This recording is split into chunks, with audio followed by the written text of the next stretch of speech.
Magandang balita at oportunidad po para sa mga documented OFW na nasa land base. Hatid po sa inyo ito ng Likhang Global.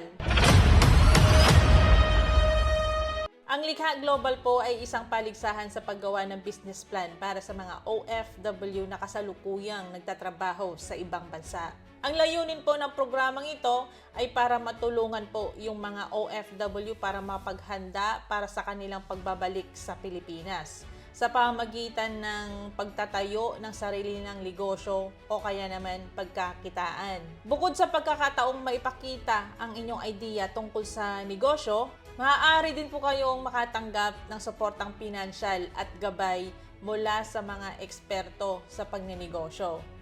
Sino-sino nga ba dapat ang pwedeng sumali sa programang ito?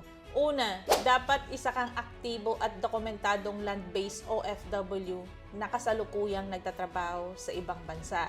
Pangalawa, dapat ikaw ay kasalukuyang empleyado o nagtatrabaho sa abroad. Pangatlo, dapat po kayo ay naka 5 taon o kaya naman hindi bababa sa 5 taon or tuloy-tuloy or pinagsama-samang karanasan sa pagtatrabaho sa ibang bansa. Pang-apat po, dapat documented po ang inyong pinakahuling deployment. Pang-5 po, dapat aktibo na miyembro po kayo ng OWA o kaya naman kailangan active po ang inyong OWA membership. So, kailangan po bayaran po natin ang ating OWA membership para makasali po kayo sa programang ito. So, dito sa last na qualifications po, hindi dapat kasalukuyang nagmamay-ari, nagpapatakbo, o may kaugnayan sa anumang rehistrado o hindi rehistradong negosyo sa Pilipinas. So, ibig sabihin po, dapat wala kayong negosyo. Wala kayong kaugnayan sa anumang negosyo, rehistrado man or hindi.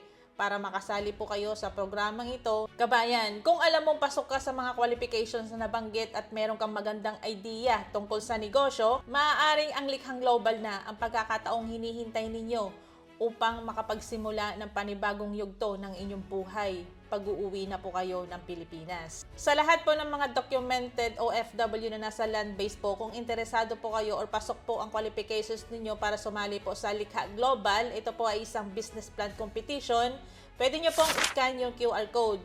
Last day of submission po or last day po ng registration po ay hanggang June 30. So maraming salamat po at good luck po sa ating mga OFW, lalong-lalo na sa mga nagnanais na maging negosyante.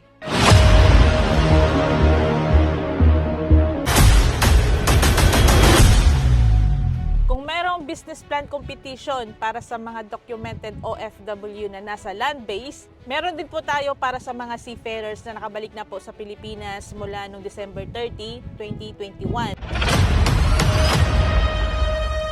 Isang programa po ito na nagbibigay ng pagkakataon sa mga dating OFW seafarers na makabuo at maipakita ang kanilang mga makabagong business plan. Kasama rin po dito ang tulong pinansyal at paggabay sa pagninegosyo upang matulungan silang makapagsimula sa sarili nilang kabuhayan.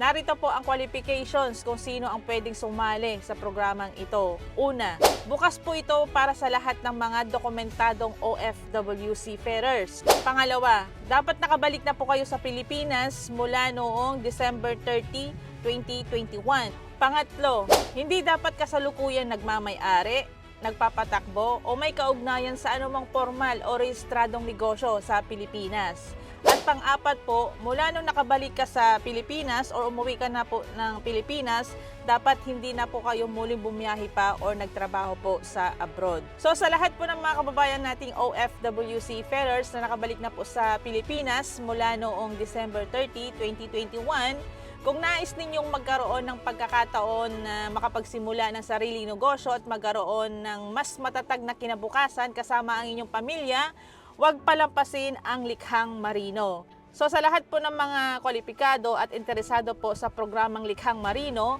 scan nyo lamang po yung QR code.